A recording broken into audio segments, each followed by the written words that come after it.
a few things that homeowners can do that would absolutely help them protect their home better. One of them being activate the freaking sensors or the feature in your alarm system that if you break glass, it goes off automatically. I know some people complain that like if a dog barks, it goes off or whatever. Just do it. Yeah. It will help so much. Do not post signs and pickets and things in your front yard saying you have an alarm system and what kind.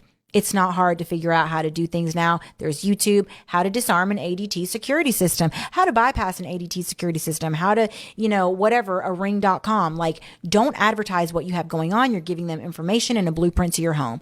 Try to keep your curtains and your blinds closed when you're not there. People can look in and get information about where's the master bedroom, where's the office, where's a kid's room. You don't know what they're there for. Close your freaking windows and blinds.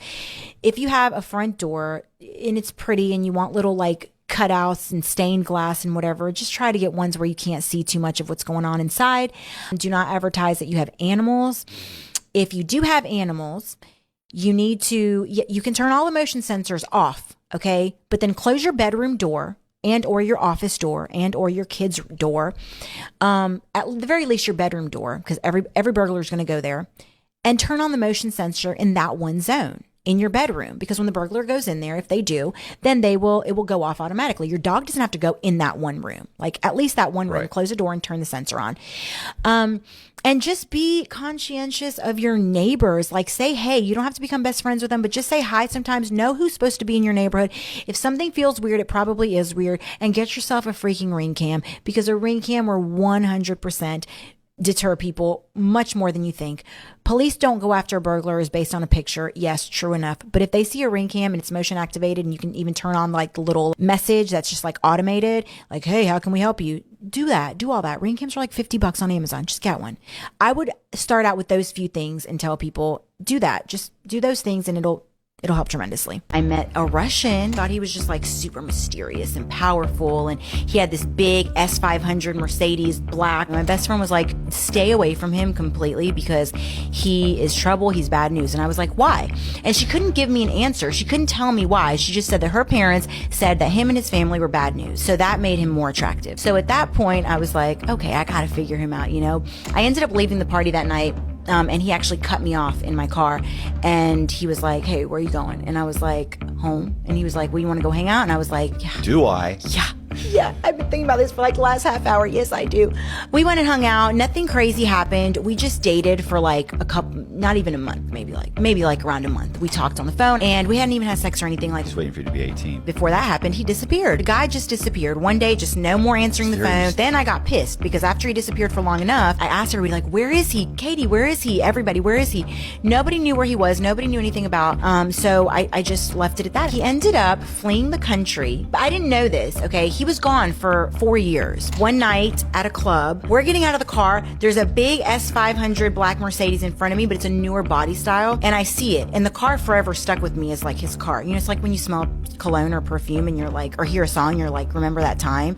So when I see an S500 Mercedes, it's him. It's always him. I'm like, oh man, him, And then I see dude coming out of the club, walking to that car, and I swear to everything, it's his entire silhouette. I couldn't get a good look. There was like columns and pillars and all kinds of stuff. And then he got in the car fast. And so I just tried to forget about it that night. I asked some people, nobody would give me like a clear answer. And I was just like, what are the chances? Like, there's no way. I ended up going back to the apartment that Katie, my best friend, and I shared. And all of a sudden around 3:30 in the morning, there's a knock. I'm like, who the hell's at our door at this time? And I'm thinking maybe it's like somebody for Katie or something. So I look through the peephole and I swear again, it's this guy. It's that silhouette. So I crack the door and I have a little chain on and he's like, hey, baby. And I'm like, what? I attend a meeting with like an 88-year-old investor. You're gonna think differently after this, and may lead to some dislikes on the video because it's not good. Not great. So it's like an 88-year-old investor. My client, Keith, the hedge fund manager, and Justin, the stockbroker. So I'm at this meeting in Encino, about 3 blocks from where I played Little League.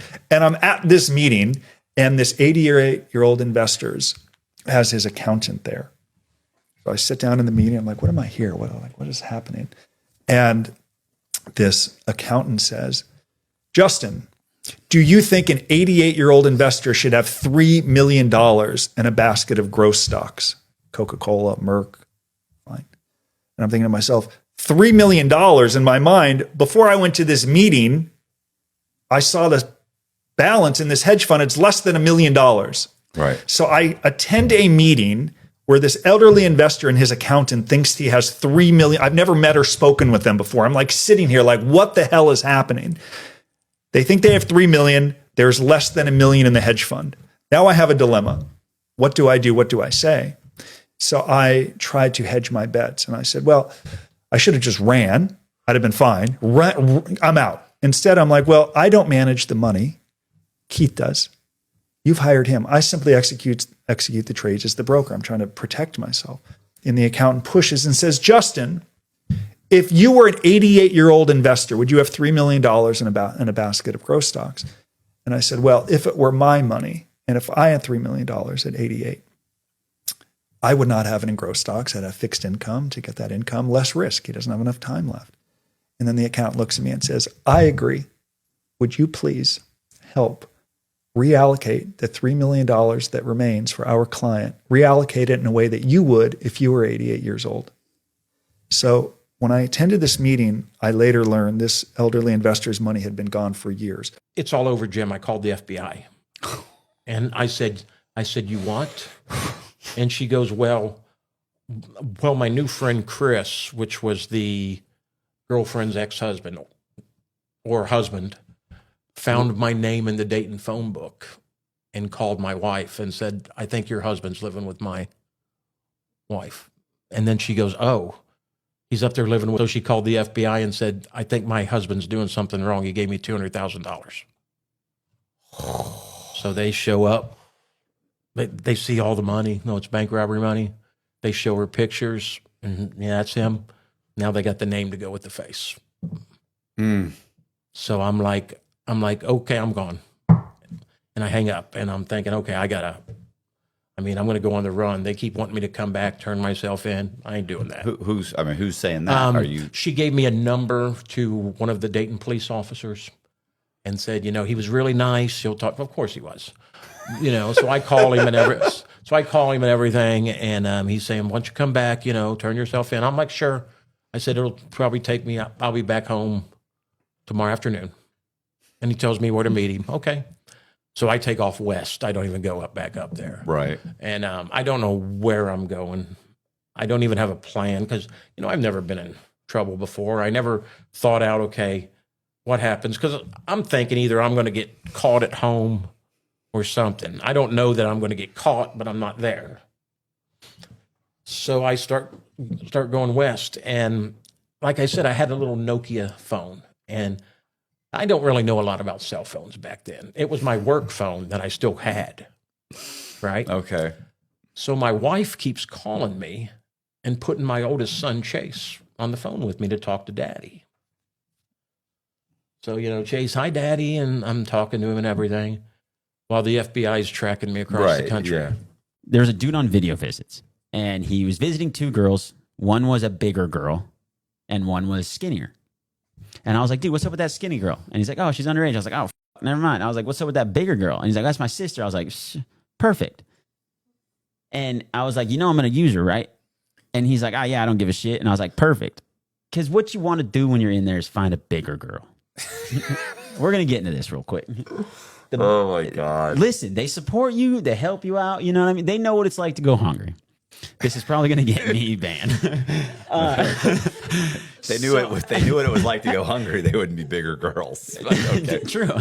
Yeah, but missing a meal to them, when you start talking about missing meals, they're like, damn, that sucks. Yeah. You can pull at their heartstrings, you know what I mean? So I tell him I'm going to use her. And he says, well, that's a good idea. So I write her. So when I got to prison, as soon as I got sentenced, the day I got to prison, I didn't even know she'd put in a visit request. So all of a sudden,